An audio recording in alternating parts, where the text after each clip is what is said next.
Breaking news, we are receiving reports about a mysterious group of leprechauns breaking into people's homes. We've also heard that they are pinching people for not wearing green. Beware, stay safe, and lock your doors.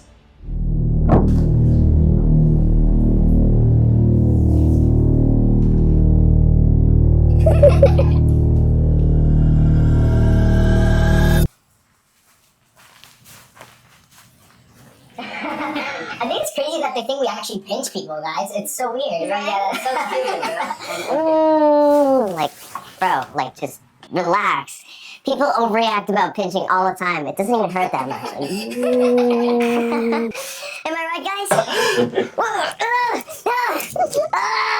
You really thought you could get me, Ginger?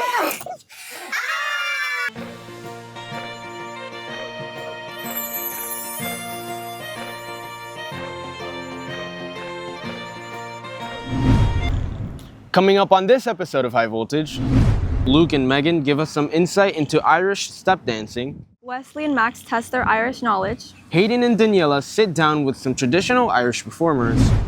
And much, much more. What's up, Cypress Bay? I'm Amber Perez. And I'm Matias Arango, and this special Shamrock edition of High Voltage starts now.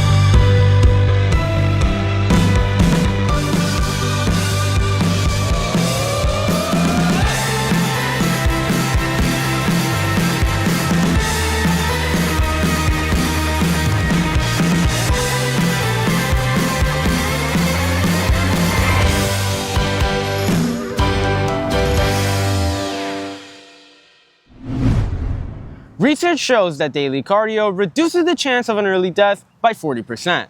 Johan covers an event determined to get people hooked on this healthy habit. What better way to start off your day than with a morning run? Here's an event that honors this with a St. Patrick's twist. My name's Cynthia Reyes-Bernard. I'm currently the president of Team Fort Lauderdale Run Club. The club originated in 1972, and our club is about giving back to the community, providing nice events for families so they can come out and bring them at a reasonable rate. I think at this point, this is my fourth or fifth 5K. An old friend of mine got me into it randomly, and I knew I needed to lose some weight, and I wanted to try something different. So he pushed me. I started my first one, and I've been doing them ever since for the last year. So it's created an interesting bonding experience for us to be able to share. And I've just seen it positively affect so many of the people around me. You do this challenge and it kind of trickles into other stuff in life that you do. Well, I think the great thing about running is no matter what age you are, whether you're small to 90 years old, we have a 90-year-old man giving out the medals today. Any age can do it, and it's a great sport because you can just go out the door. Many years ago, I was a fast runner, and as you get older, you get slower. It's just how it goes. But what I've noticed about running, it's become more social and more inclusive. It's nice to be surrounded by people too because it motivates you. You find people to run with in the middle of the race, and it's a good time. It's never too late to really change things up. So this St. Patrick's Day, don't be afraid to step into something new. I'm Johan Fernan, CBTV. Hey, you know what music I've been really getting into recently? What? Celtic music. That's really cool. Daniela had the chance to sit down with a traditional Celtic music group. Here's the story. Many Americans associate St. Patrick's Day with the color green and a lot of eating. But today, I'm here at The Field, an Irish restaurant at the end of the Fort Lauderdale Rainbow, to see what it really means. So I'm Brian True. I'm the fiddle player for Upper Hootenanny. I grew up in Fort Pierce, Florida, which is about 2 hours away, 2.5 hours away, and my dad's from England. And our family's from Cornwall, and it's very close to Ireland, so they're very Celtic. They have their own language and everything, and their own music. So I always grew up listening to Celtic music, and so me and my brother, and we had a little Celtic band in high school, and then just kind of took off from there. So I brought the Celtic, and then these guys were more of the bluegrass Americana stuff. Brian, he was playing solo one night. One of the weeks I went, he had like 4 or 5 guys on stage. And they had a fiddle player, but he left, so I just told him, I was like, dude, I have a fiddle in the car, you know? And he was like, no, you don't. And then we just kind of went from there.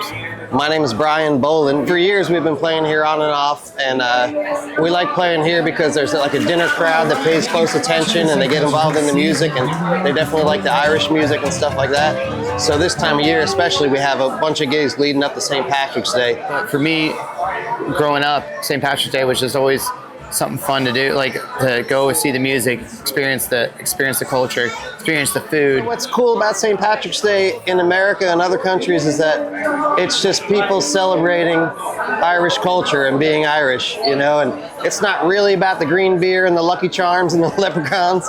It's really just about, you know, Ireland's such a small little nation and how many people claim that they're from there, they have relatives there, and it's really amazing how they've been able to influence so many different parts of the world, especially America, and that's why it's so fun for us.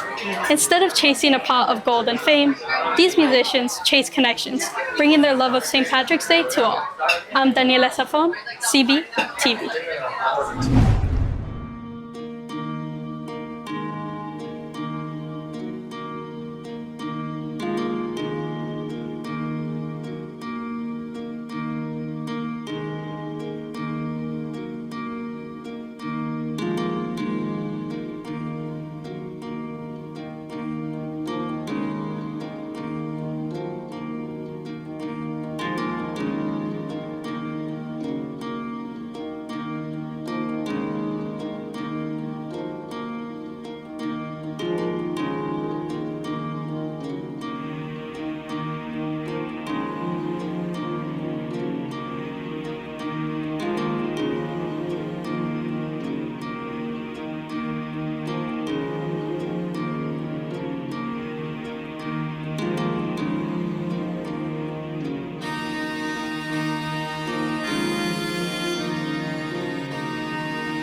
What are you doing? What do you mean? I'm Irish step dancing. Okay, well, how about we leave that to the professionals? Our reporters let a local Irish step dancer take the stage. My name is Zara Fallon. I'm an Irish dancer for Kelly Academy of Irish Dance. I've been Irish dancing for 10 years. So I was born in Ireland, and then my parents moved when I was very young. I was 3 years old when I moved here. So my parents, once we moved here, they really wanted me to have some type of my culture still going. So my parents just found an Irish dance school around me to like start lessons. And like I've been dancing for so long, like it takes hours and hours of work because it's a very athletic type of sport, I would say. But what inspired me to dance, or inspires me to dance, is because my grandmother still tries to tap her feet with me, and when I was younger, I used to dance for her, and it's just like special memories. A few years ago, my grandmother gave me some of her needles, and she had 3 specific ones that she had gotten from her mother, so she gave it to all of her 3 grandchildren that Irish dance. So it's really just like a passed down tradition. In Irish dancing, we have like a family, especially in my dance school. Even like the little dancers, like the most older ones, like we're all like just so close, and having like, that special time together, like even if it's in class, even though it's like really hard, like how our teacher pushed us to do our best, like we're still like so close all together. As like my final year is coming out, just to like keep it through with the people I've like started from the beginning with, like I want to like end it with them.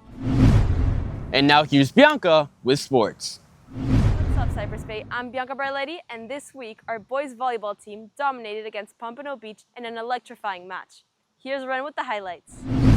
Victory is determined not just by chance, but by precision, endurance, and an unshakable will to win. On Monday night, Cypress Bay Lightning faced off against Pompano Beach's Golden Tornadoes. Ready? Let's go. From the first serve, the tone was set. Cypress Bay Lightning struck first, securing their opening set with a score of 25-22.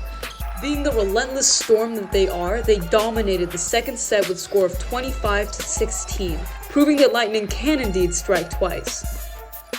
Their backs pressed against the wall, Pompano Beach gave it their all, taking the third set with a score of 25-23. However, their moment of resistance would ultimately be futile.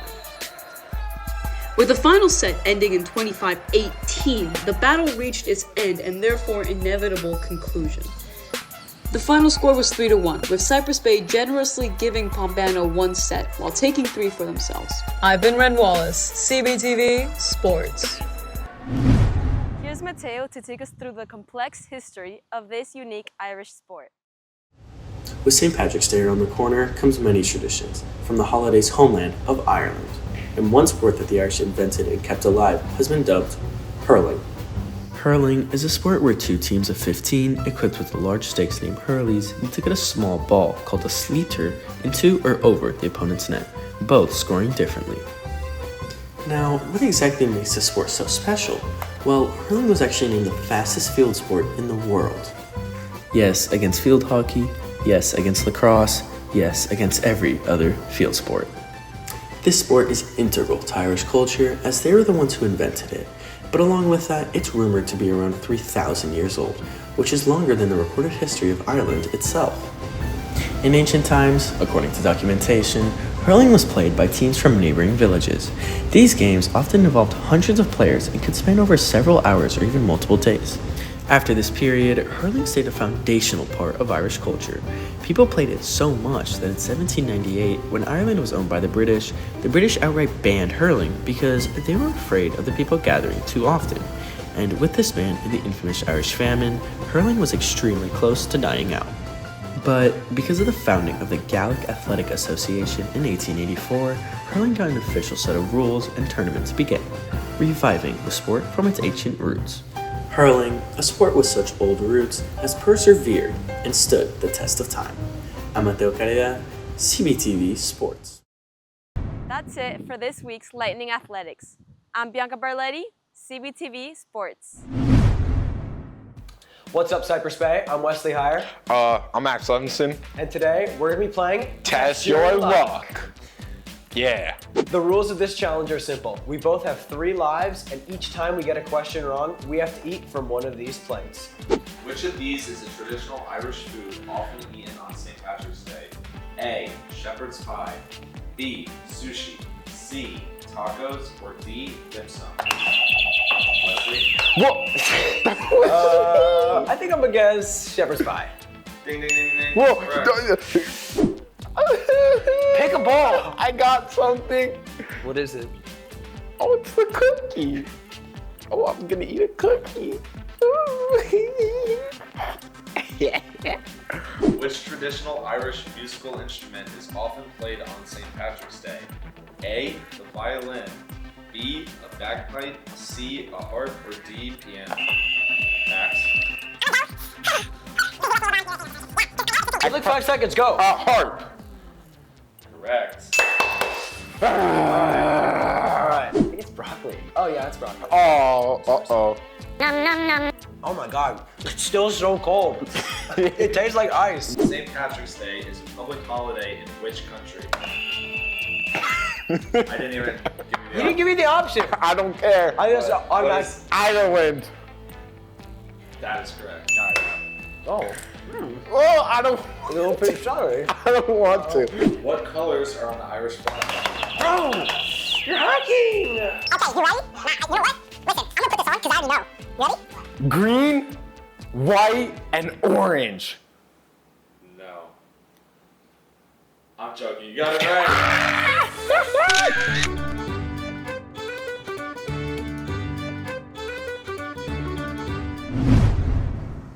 That's all for this special St. Patrick's Day edition of High Voltage. If you'd like to see more, make sure to follow us on all social media at Cypress Bay CBTV or go visit our website, cypressbaycbtv.com. I'm Matias Arango. And I'm Amber Perez. Thanks for watching.